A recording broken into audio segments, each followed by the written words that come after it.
Olá pessoas, sejam bem-vindos a mais um vídeo no canal. Meu nome é Alessandra Lele Ávila, sou diretora criativa e criadora de conteúdo e nesse vídeo eu vou trazer alguns insights que explodiram minha mente ou atualmente ou há muito tempo, mas que hoje fazem todo sentido pro meu trabalho com criatividade. Então bora começar! O primeiro eu até compartilhei recentemente no meu canal de transmissão lá no Instagram, que a gente fala sobre filmes, que é um assunto que eu tenho me interessado muito atualmente, que é o mais pessoal é o mais criativo. Quem falou essa frase foi o Martin Scorsese e um contexto muito legal que ela foi ouvida foi quando o diretor de Parasita ganhou o Oscar e aí ele falou sobre essa frase quando ele estava estudando cinema. Foi uma frase que marcou ele e pra mim também faz muito sentido. 책에서 읽은 거였지만, Thank you so much. When I was young and studying cinema, there was a saying that I carved deep into my heart, which is the most personal is the most creative. 그 말은 that quote was from our great Martin Scorsese. So. Eu acho que muitas das vezes a gente imagina que o criativo são coisas que estão ao nosso redor e que a gente vai olhar e vai se inspirar. Mas na verdade, o que faz essa inspiração fazer sentido é o que tá dentro da gente, é como a gente vai interpretar as coisas do mundo. E eu vi nessa frase e junto com vários outros diretores de cinema também falando sobre como que quando você é apaixonado pela sua ideia, ela te toca de alguma forma pessoal, não necessariamente que você se identifica com ela, mas que você gosta dela, sabe?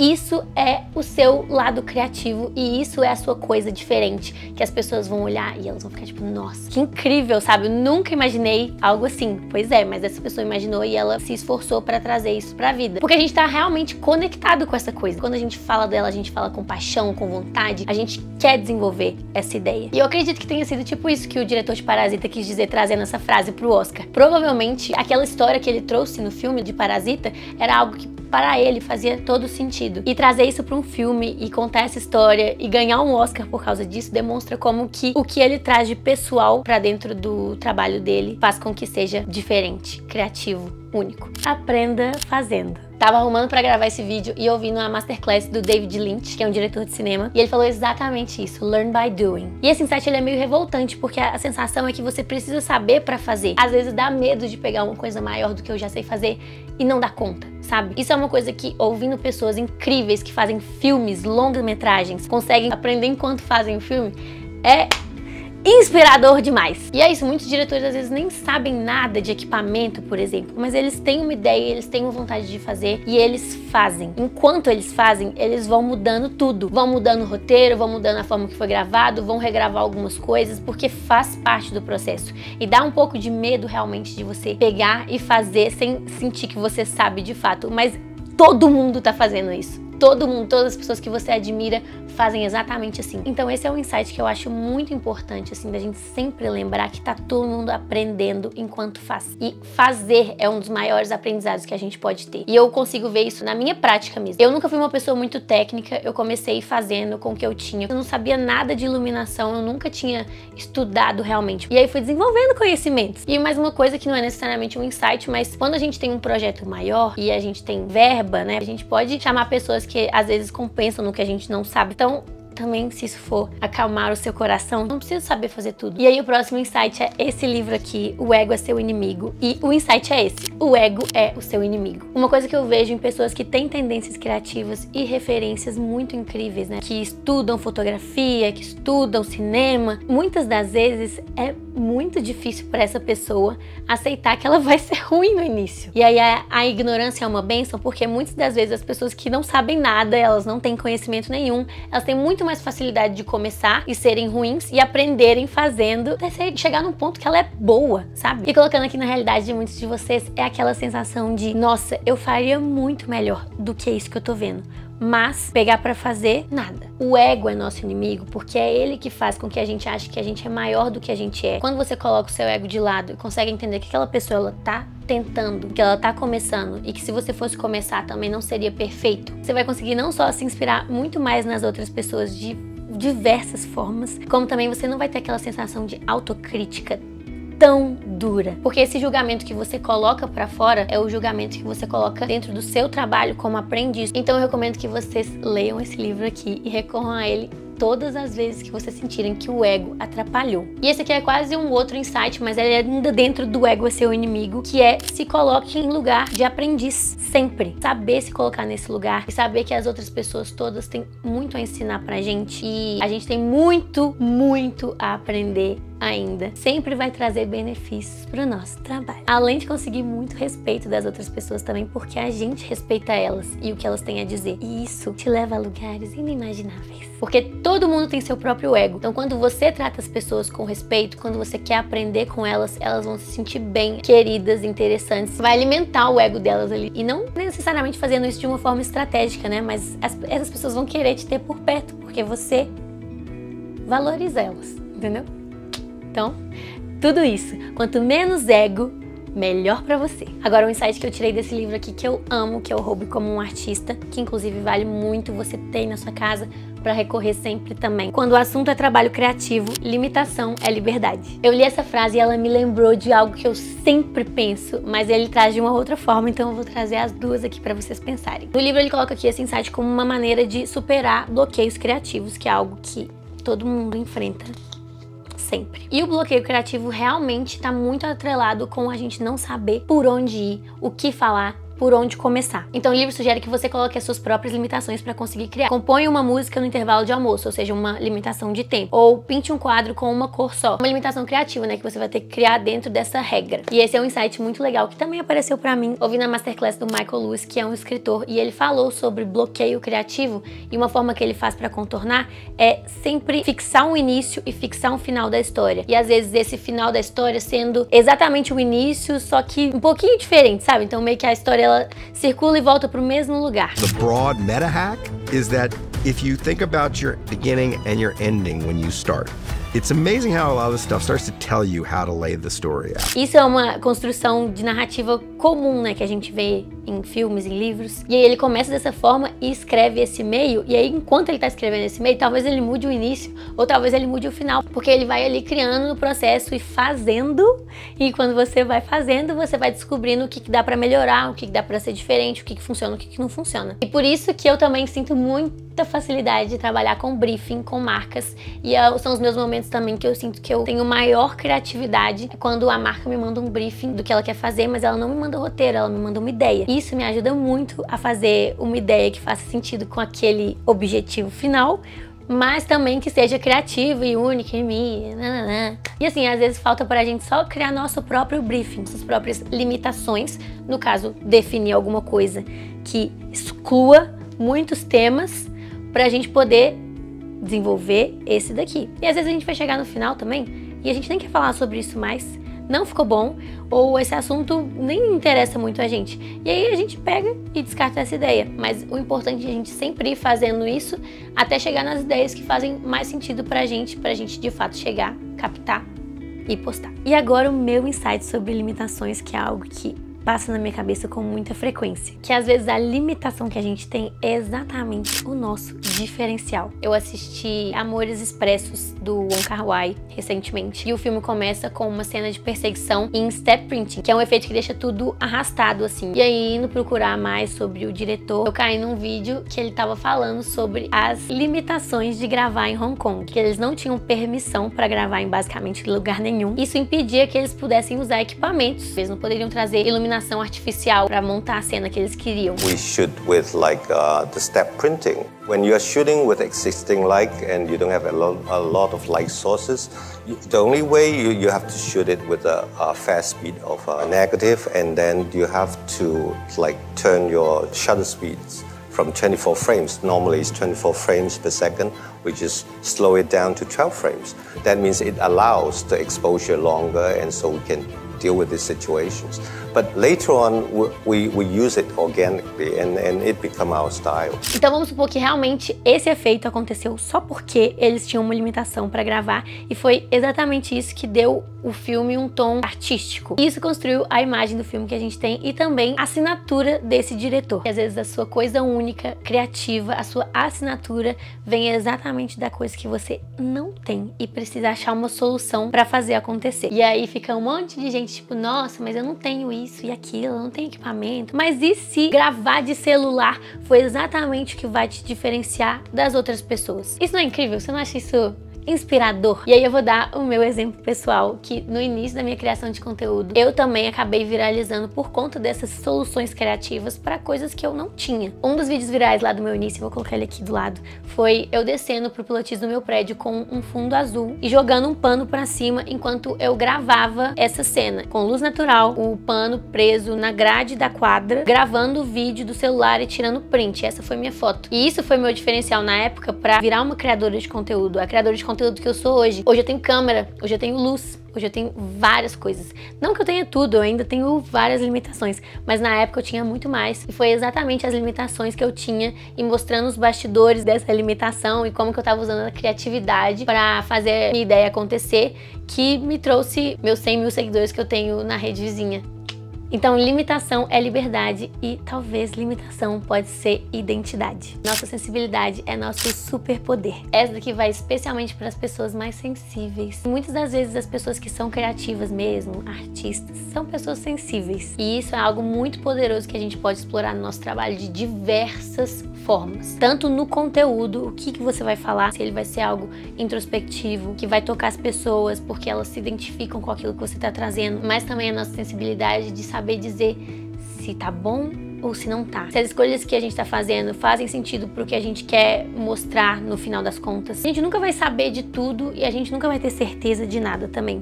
Mas ter esse sentimento, essa quase uma intuição e seguir ela, é aquilo lá da outra dica, que o mais pessoal é o mais criativo, porque é uma coisa que não tem explicações, mas que ela faz muito sentido, tá dentro de você e é seu. Mas quando você coloca isso nas suas coisas, as pessoas também sentem e percebem. E isso é incrível. The mistakes happen when you try to figure out what everyone likes. Because the only thing you can be sure of is what you like. And the reality is what you like ends up being what a lot of people like, because we're all going through a very similar journey. Então bora desenvolver essa sensibilidade, não vamos ficar suprimindo nossos sentimentos e deixando eles debaixo do tapete. Vamos entender eles, vamos desenvolver eles e vamos trazer para as nossas criações, porque muito provavelmente isso vai trazer algo de único também. Um outro aprendizado que eu ainda tô tentando com força internalizar é que a palavra final é nossa. Especialmente quando a gente está dirigindo ou quando a obra final, a gente que vai assinar, qualquer que seja a obra, pode ser um livro, pode ser um filme, pode ser um conteúdo, uma publicidade, a palavra final é nossa. Não, mentira, publicidade não, porque a palavra final é do cliente. Isso exige que a gente tenha uma visão muito clara do que a gente quer. E quanto mais clara essa ideia tiver na nossa cabeça, mais fácil vai ser de conseguir passar para as outras pessoas, especialmente quando você estiver trabalhando com outros profissionais e você precisar orientar eles para que todo mundo atinja o mesmo resultado, que é o que está na sua cabeça. Você precisa saber dizer o que você quer e o que você não quer. E é muito legal trabalhar em equipe porque a gente tem também acesso a muitas ideias novas e a profissionais com visões diferentes e pessoas muito boas nas áreas delas. E às vezes o que elas têm para acrescentar pra gente é muito bom, mas às vezes pode acontecer também da proposta que a pessoa fez não contribuir para a visão que você já tinha. E é nesse momento que você precisa de ter coragem de falar sua ideia de novo e de pedir para as pessoas mudarem para chegar naquele resultado que você imagina. E essa clareza da nossa visão, ela vem com tudo que a gente puder fazer na pré-produção, a pesquisa de referências. Se você gostar de fazer storyboards, desenhar realmente como é que você imaginou as cenas, pega referência de iluminação, enquadramento, tudo que você puder. E mesmo que os outros profissionais todos tenham uma visão super única e interessante de como aquele trabalho pode ficar, com essa clareza que você já trouxe, você vai saber quais ideias que vão ser legais de ser levadas em consideração e quais precisam ser descartadas. My first movie, Reservoir Dogs. Everybody else on that set could know a hell of a lot more about filmmaking than I did, and they all did. But I knew this material better than they did. E somando um insight da palavra final, eu vou adicionar mais um que também foi um insight muito recente, que é melhor incomodar. Assim solto fica meio aleatório, mas o que eu quero dizer com isso é melhor encher o saco de todo mundo. Tipo, gente, ainda não foi, ainda não tá rolando, a luz ainda não tá boa, a atuação não tá passando o que a gente queria, do que chegar no final, na hora da edição, e não ter material suficiente pra conseguir trabalhar. Esse insight eu peguei de uma pessoa bem polêmica e não foi necessariamente ela falando, mas foi um vídeo sobre ela, que é o Stanley Kubrick, que é um diretor de cinema também, que dirigiu O Iluminado, 2001, Odisseia no Espaço. E aí eu tinha acabado de assistir Doutor Fantástico, achei curioso o filme e fui pesquisar sobre, e aí acabei entrando em vídeos falando sobre o Kubrick e como que ele tinha uma personalidade muito difícil de trabalhar.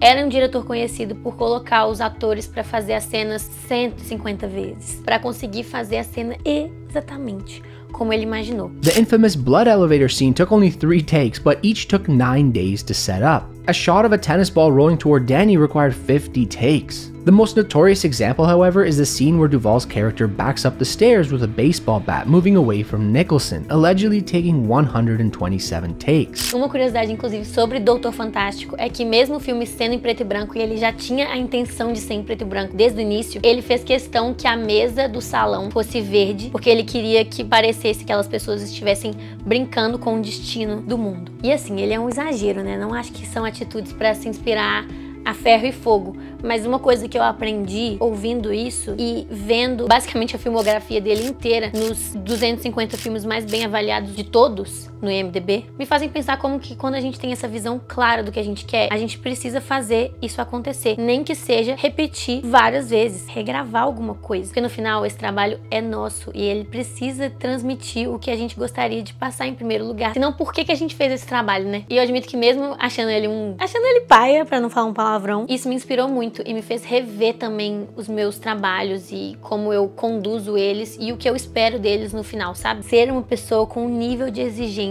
que tá de acordo com as suas expectativas. E eu acho que é exatamente esse o ponto, que às vezes a gente não quer ser a pessoa chata. E isso prejudica o nosso trabalho no final. E agora, provavelmente, um insight mais prático que eu vou trazer.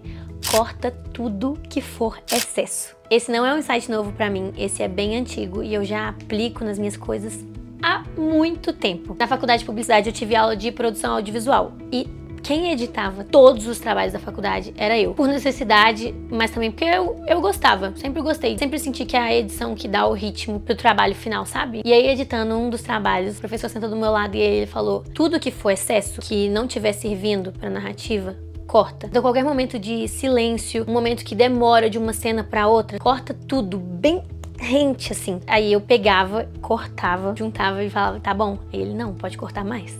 Aí eu: meu Deus, cortar o que mais? E hoje eu sei exatamente do que ele tá falando. Cada vez mais as coisas, especialmente na internet, estão muito rápidas. Qualquer momento que você faz, respira pra pensar, já pular no seu vídeo. Então isso hoje na internet é uma dica que eu acho que vale muito a pena vocês levarem em consideração pra ajudar no ritmo do vídeo, do videoclipe, do filme. E assim, quando você pegar esse feeling do que precisa sair, do que você pode cortar, você vai perceber como que todos os seus trabalhos vão ficar mais fluidos, mais fáceis de assistir e melhores no geral. Então corta sem dó, a não ser que tenha um propósito. Eu amo que tudo na criatividade é relativo e a dica anterior é 100% relativa e eu tô aprendendo isso aqui agora. Recentemente assisti alguns filmes que se tornaram alguns dos meus favoritos. Amor à Flor da Pele, do Wong Kar-wai, e Segundo, Encontros e Desencontros, da Sofia Coppola. Ah, e bem nessa pegada também, Past Life, da Celine Song, muito bom. E são 3 filmes que têm muitas cenas em silêncio. Basicamente, pra mim, esses 3 filmes são construídos nas cenas de silêncio, não são construídos nos diálogos. E aí, se você fosse pegar a minha última dica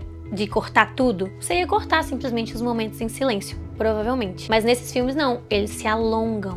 John thinks I'm so snotty.